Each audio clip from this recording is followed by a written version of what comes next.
Good morning, everyone. I hope everyone is doing fantastic. Donna is having some technology issues, so we are going to go ahead and jump into it, and then hopefully she is able to jump on with us. So this should still be showing up on Donna's page, probably not on my page yet. Let me see if I can go share it real fast, and then we will get into it.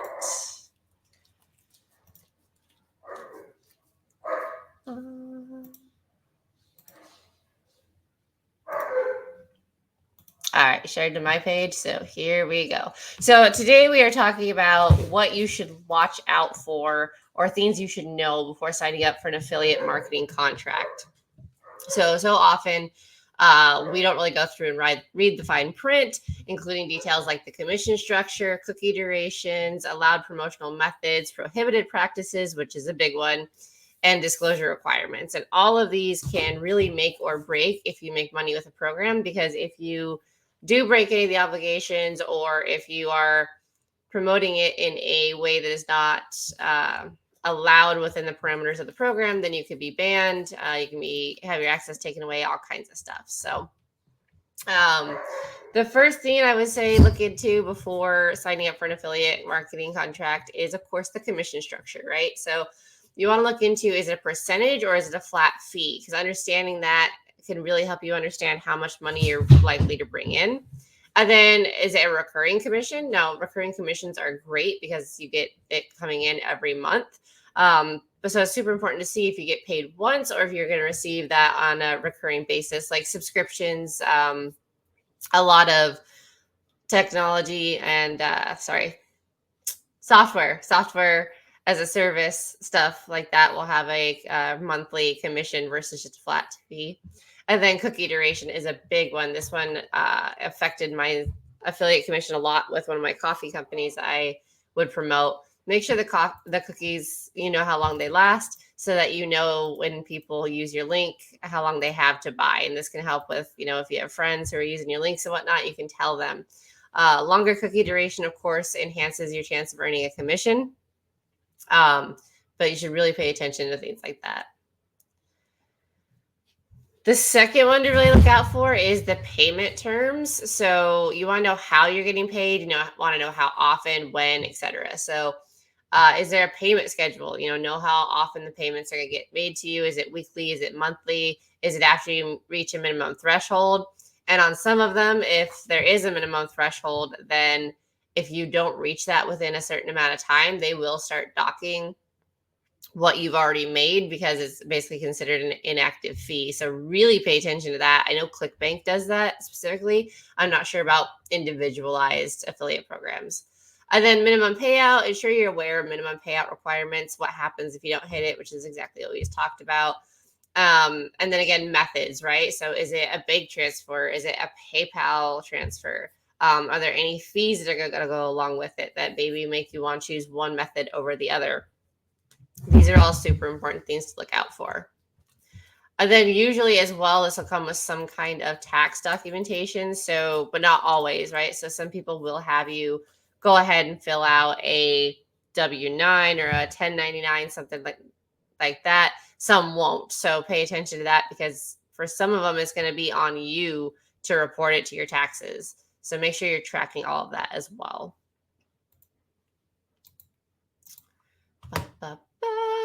And then, of course, refunds, returns, and chargebacks. Like, you want to know what the policy is for if somebody buys with your link and then returns it. Are you still going to make a small percentage of what you would have made? Are they going to take it all back? A lot of them will do a net 30 or a net 60 payout specifically to protect affiliates from this, so they're not getting paid and then being demanded money back. So net 30 and net 60 programs, while they might sound detrimental, can actually be very beneficial for you. Because again, then if you're having a lot of people try it for a month and then cancel, you're not actually losing the physical money out of your bank account because it never hit your account. And you can see that kind of stuff on your affiliate dashboard typically. So the dashboard they use is also super important to look into. So yeah, be aware of deduction policies or cooling off periods. Again, net 30, net 60. Don't be frustrated by those. Those are there to protect you. Exclusivity clause. So this is important if you're in, let's say, the health and fitness circle, or It's not really prevalent in like the education platforms from what I've seen, but there might be a clause that, if you promote Nike, you can't promote Adidas. Or if you promote, I know Amazon does it with their KDP too, where if you use their specific advert agency through KDP, you're not allowed to advertise or offer your digital product, your digital book anywhere else. So pay attention to stuff like that. You want to make sure that if you're promoting, it also keeps you from confusing your audience, right? So if you're promoting all kinds of fitness brands, it's kind of hard to know which one's actually good because you're promoting all of them. So be really cognizant of that. A lot of affiliate marketers very early on will just go and sign up for everything they can, regardless of if it aligns with what they're doing and regardless of if it is kind of overwhelming. So you want to make sure you're watching out for that. But yeah, so make sure there's no clauses that restrict you from promoting similar products or services or other companies within the same niche. Compliance and disclosure, of course, is always huge. Legal compliance, especially in the online space, they're going to start really cracking down on it just because we've had so many people abusing it and making false promises and things like that. So understanding that even though you're an affiliate of this program, you still have a legal obligation to ensure that, one, the contract guidelines are followed, but two, you're disclosing properly, right? So you're disclosing that it's an affiliate link and you're likely to make a commission if a sale is purchased on it. But also if it's a make money online course, that you're, putting the disclaimer of like, I'm not guaranteeing you're going to get rich. Or if it's a weight loss product, right? Results vary. All of these disclosures that we have in place to make sure that you are legally not over promising something that the program or the product just can't do. And then, of course, marketing restrictions. So, are there restrictions on how you can promote the product? So, can you do paid ads or not? Can you only do it on certain marketing channels? TikTok is really well known for this. With you can't just drop an affiliate link in your bio; they will shut you down so fast. You have to make sure that you're doing it into your own website, your own funnel, or something like that. So make sure before you just go spamming your affiliate links everywhere that you understand the restrictions that are on them. And a lot of programs will give you email swipes or creatives to use, things like that, just to help you stay within the restrictions. Another thing to look out for is the intellectual property and branding, right? So again, you are not the owner typically, well, at all for an affiliate marketing theme. So you want to make sure that you're using the right logos and trademarks. Understand that your brand's logo can't go on top of it unless it's a white label. You have to make sure that you are advertising the brand and not just you. And so understanding just to leave those in place instead of trying to make it look like it's your product, unless they've given you the green light to white label. Super important that you follow that. And then again, content ownership, right? If you're using content from their swipe files or anything like that, be clear, especially for like videos, reels, things like that. Be clear about who owns the rights to the content. You see this a lot with faceless channels where they'll grab reels from other people's profiles, but it's within the same niche and theme of what they talk about on the channel. They always give credit where it's due, or if they don't know who to give credit to, they'll say that in the description. It's super important because like for the content creator themselves, if they're talking about making money online on their own channel, and then somebody who has a faceless channel all about how to make money online repurposes that, it might not offend them, it might not upset them, but it's still good at all times to give proper credit where credit is due, because the faceless channel has not created this video, right? They're just repurposing it to fit their narrative. So super important just that you give that, or even ask for permission. Or if you've reached out to somebody to be an affiliate and said, hey, can you make videos about my product? And then, am I going to be able to use that content down the line? Like that should all be within a contract there as well. We'll get into UGC in a little bit. And then termination clauses, right? Is there termination without cause into it? Like some contracts do allow the company to just terminate the contract. and then payouts after termination. Ensure you understand what happens with those pending commissions, because sometimes you will absolutely lose them and sometimes they'll still pay them out. One of the things that can lead to this too is if a company has to restructure themselves. So this happened not too long ago within the online space. I'm not going to go into too many details or name any programs, but there was a program that got into a little bit of trouble. Hey, Donna. Awesome. Looking forward to having you pop in. There's a program that got into a little bit of trouble, and so they had to go through and basically restructure their affiliate agreements and some of their program and whatnot. And when they did that, everybody lost access, and so everybody had to reapply. And so, that can happen, and that is kind of the danger of promoting someone else's, in this case, program. You don't really see it too much with product, but programs and things like that, or even softwares. So make sure that you're paying attention. They will usually send out a email saying, hey, we've had to do this. Can you go reapply or something like that? Like, they're usually pretty transparent and will send out communication when something in their agreement changes or something within their program has changed. But so keep an eye out for those emails. Make sure if you are part of an affiliate program, you're not, you've whitelisted the emails that everything comes from. You're not just marking it as spam or just deleting them without reading them or something like that. Super important to stay on top of changes. And then UGC, right? So UGC is a great, Hi there. I had to go on my phone because my system is just not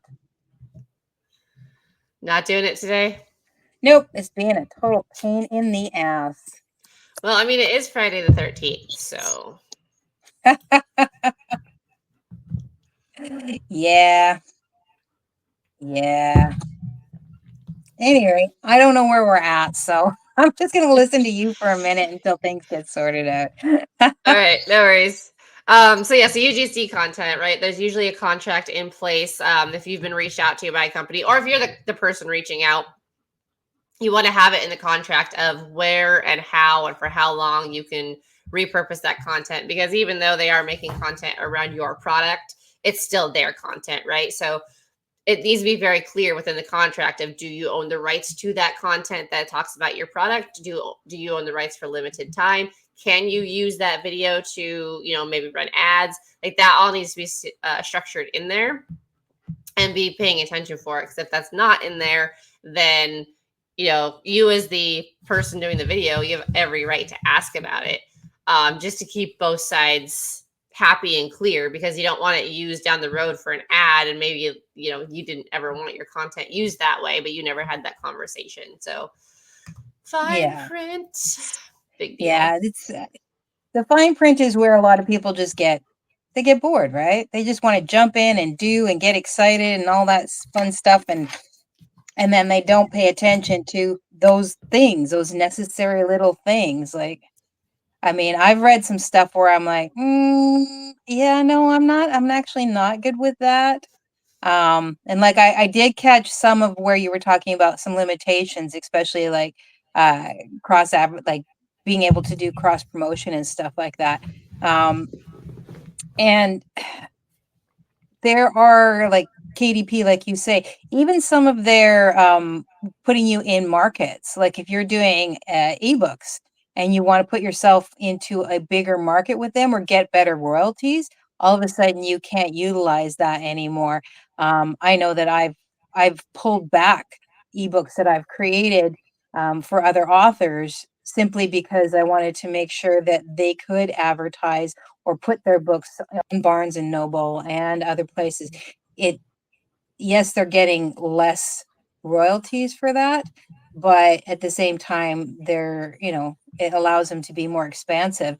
And so, yeah, you don't want to get caught in that kind of stuff. And yes, the terms and conditions are boring, but at the same time, it's really important. I mean, just like you say, how they utilize your content, whether you actually have, full control over that or not, because, like the lottery winners, they have to give up the rights to their face, and it's like, I don't know, man. Well, and some of them are super aggressive too, right? So some of them have like a posting schedule where they expect you to post about it, 5 times a day for 3 weeks or something like that. Like, I'm making that one up as I go, But I know some of them are really aggressive and their expectations are really high. And so you have to kind of watch out for that if you're not willing to talk about it nonstop for the next, 3 months or whatever. Like make sure that there's not some kind of caveat in there of you need to talk about it this much, this many times. And like sometimes they give you scripts, which is fine.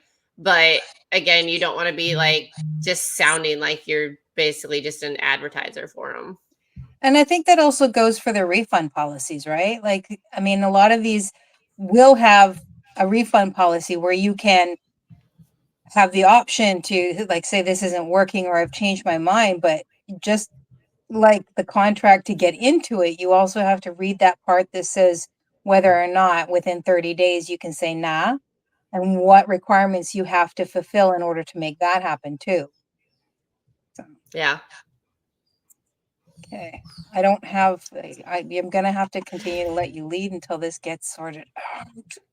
I'm I got really you. aggravated at the moment. So, So actual steps that you can take is exactly what Donna was just talking about, right? Read the contract top to bottom, all of these fine print. Don't just skim it over. yeah. And And I if there mean, is, oh, go ahead. oh, go ahead. There may be areas that are more pertinent to you, but read it all. Mm-hmm. And then flag anything that's confusing, right? If something doesn't feel right, doesn't seem right, you don't like the way it's worded, mark it for later so you can ask for clarification before you fully commit. Yeah.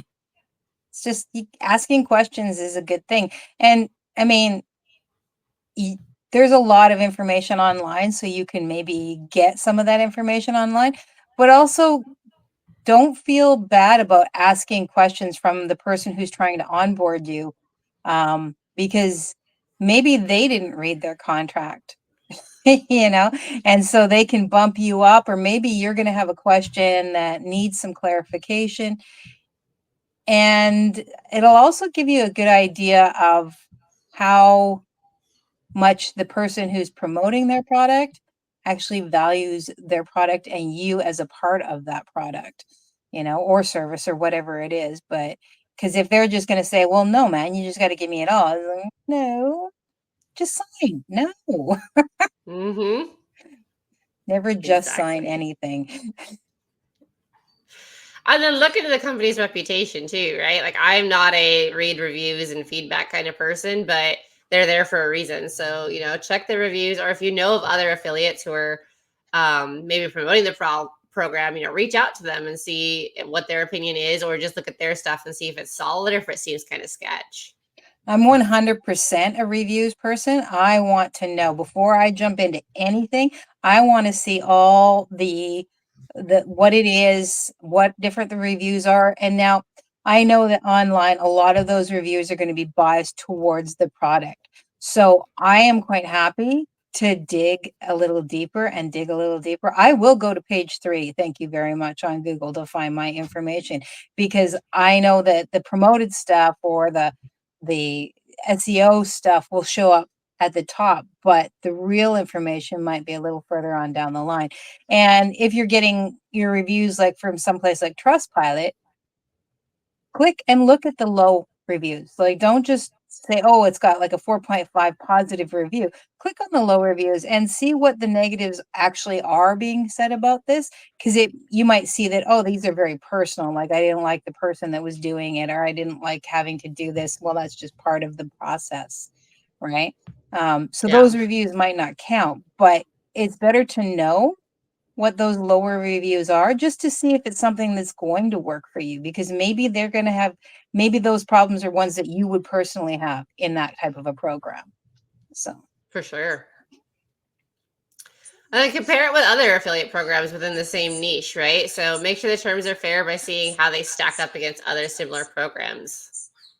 yep. And that's simply just looking at their pay structures, like you said earlier, how they pay out, how many people are involved, all that kind of stuff. Like, and ask, because there's going to be people who are, say, in LM, right? And then they're also, they've looked at the Jonathan Montoya, and they've looked at maybe one other one that's very similar, and talk to some people. They all have groups. that are available to answer questions and stuff like that. And you can talk to people who have tried all the different ones and said, you know what? Yeah, I prefer this one over that one, and this is why. Hmm. Lets you get a better idea of what's going to work for you. Yeah, and check YouTube channels too, right? So I know every program I've been through, I've done a YouTube review on about like what I liked and what I didn't like, and the same thing. I've been through multiple of the programs and whatnot, so there's multiple reviews out there. But that's good, right? Because that means that you're paying attention to what, like you're paying attention to what the different programs offer and what actually works for you, and also recognizing and providing that information for other people who want to take a look at it, right? Because Yeah, that, that's very helpful for those of us who like to deep dive into stuff. yeah. And then consider legal advice, right? If it seems overly complicated and it's a lot of jargon that you just don't understand, maybe talk to a legal pro. Yeah, yeah. Because I mean, you, you're not going to know everything. Right. So getting a little help is always a good idea.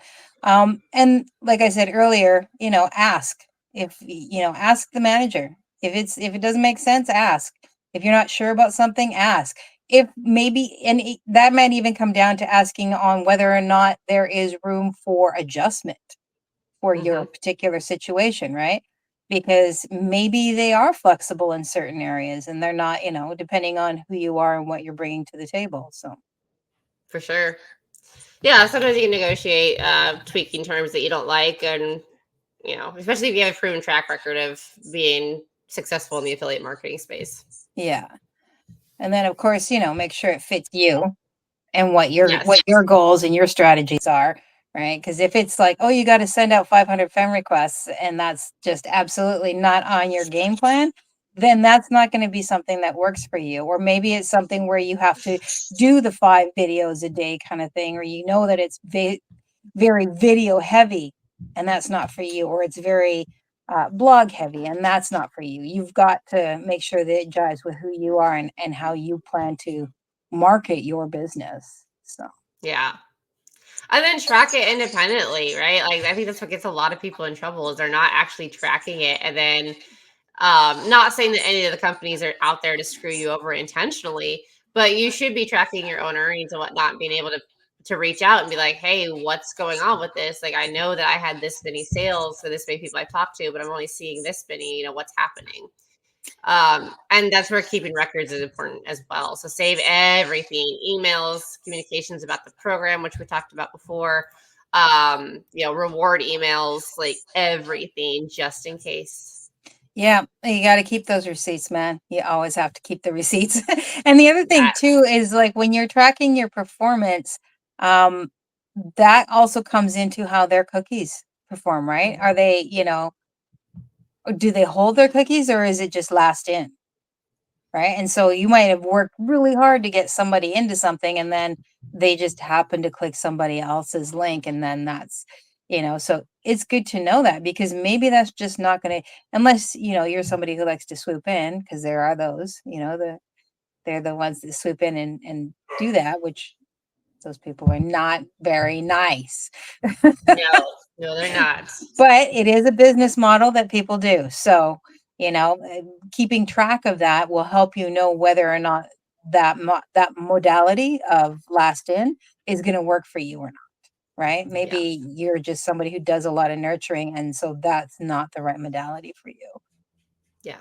And pay really close attention. I mean, most programs you are not allowed to use your affiliate link to purchase something because then you're getting the cash back, right? So that is a good way to get removed from a program. Now there was one program, one product that I was an affiliate for that like I had to keep using my own affiliate link to make sure it was working because if anybody else used it, I wasn't getting credit.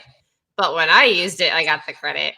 So I ended up kind of accidentally breaking the rules in the like trying to test it, and I still didn't figure out why it wasn't working for anybody else. But Well, that's I didn't terrible. I didn't get kicked out. I just made money back off of a product I purchased anyway, so I wasn't too upset. Thank you so much for handling this for me today, Rose. You're amazing. I'm No sorry that I'm worries. just popping in at the last second because that sucks balls, but whatever. I mean, let's face it, if I didn't talk as fast as I do, I'd probably, like, would not have been as far as I am, but I tend to get straight to the point and talk very quickly, so That's all right. I think everybody understood and was able to keep track. And if not, you can always drop the questions in the bottom. Um, I mean, the bottom line basically is you need to focus, like Rose went through. Like, I'm just going to quickly run through. So, your commission structure, your payment terms, your returns, refunds, chargebacks, how that's going to be handled, exclusivity clauses, compliance, because that's huge, and disclosure. Make sure you're telling people that you're making money because, yeah, that's a good way to get in trouble. Your intellectual property, termination clauses, how you're going to get paid out. And the other thing, where was it that I was thinking that I wanted to pop in there? Um, it depends on also, like, your rules are going to be different whether you're a service based or a product based. So make sure that, like, just be like, say you've constantly been on the online digital side of things and it's service based and you've never had to deal with physical products and you've decided to go to the other side. Make sure you pay attention because the rules are going to be a little different. And so, just because you've done this before doesn't mean that the rules are the same on the other side and vice versa, right? So just make sure that you're constantly being and keep updated because rules change. yeah. Right. So I know I get new rules and terms and conditions from like various different places all the time. And it's like now I got to read this again. Yep. Yeah. And so, yeah, make sure you're focusing on your high quality programs, because you Yes. can, you can grab ClickBank and Share a Sale have tons of different ones if you're like going that route. But not all programs and not all products are created equally. So just make sure that you're doing your reviews, checking to make sure that you're dealing with a reputable. Because if they're not reputable, you're going to end up being not reputable. It's pretty straightforward. Yeah. Unless you're doing it faceless, right? If you're doing like a faceless weight loss one and you're just recommending every weight loss product on ClickBank, it probably doesn't matter. But there's also a reason that some of the affiliate programs require you to apply to be an affiliate and some of them don't. So Hmm. typically if there's an application progress or process, it's usually because they're a little bit higher up. Yeah. Yeah. I mean, it depends. Some of the application processes obviously are for their benefit, making sure that you've got enough traction or whatnot to really sell their product. But traction isn't necessarily the best thing. Like it's not the be all and end all. You can still be a newbie. So if you're having trouble finding or getting into something that you really want to because you don't have the audience yet, don't let that deter you. Maybe just again, check out the reviews and see if maybe there's a competitor that's got some equal value, but it doesn't have quite as stringent hoops for you to be able to join up. So, Yeah. any rate, you've Yeah. done I'm amazing. still I'm Thank still you. waiting to be able to announce my newest one. I'm still waiting on stuff to come in for it. Oh yeah, I'm excited for you. You're just taking off, my girl. Taking off. I hope Taking so. off. So I think that you've pretty much handled this for this week. You've done an amazing job. And again, I appreciate you 100%. I Um, will say this did not go out on your Instagram because I didn't have all that's the okay. details. Whatever. It doesn't matter. It's not like it's always used. It's just an additional option that I like to send it on. So um, for next week, you have access to the document. I don't, but I I popped do. something in there that I thought might be a good idea for conversation. Oh, yes. There's actually caveats off of something I was talking about earlier in this episode, and that's online/affiliate marketing and PLR or private label rights. Should you use it, and where does it come into play? Yeah, because we're seeing a lot of MMR and PLR programs popping up, And so I thought that that might be a good place to put some effort and some focus on. So there we Yeah, go. I think a lot of people are still a little bit confused about what they are. So I think it'd be good to clarify that and then go Yep. from there. Yes, yes. So, Love it. anyway, thank you everyone for joining Rose mostly, and then me for my, few little snippets of blah, blah, blah. And if you have any questions, as always, we like it if you drop them in the comment section. If you enjoyed this video or found it helpful, please hit that like button and that share button. And as always, if you subscribe, that really helps us, really helps our channel get seen, and share this information with more people who are on their online marketing journey. So, Yes. And if you have a particular Friday the 13th ritual that you do, drop it in the comments because I want to ooh, know. yes, yes. I love Friday the 13th. I think it's fabulous. Actually, two of some of like my favorite people that were born on Friday the 13th. So, yes. And Nice. My sister I got married on Friday the 13th.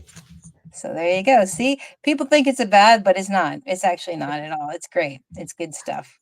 You don't have to be afraid of the number 13. Nope. All right, everybody. Have a great Friday, and we look forward to seeing you next week. And hopefully, I'll have my poop in a group then. Bye. Bye.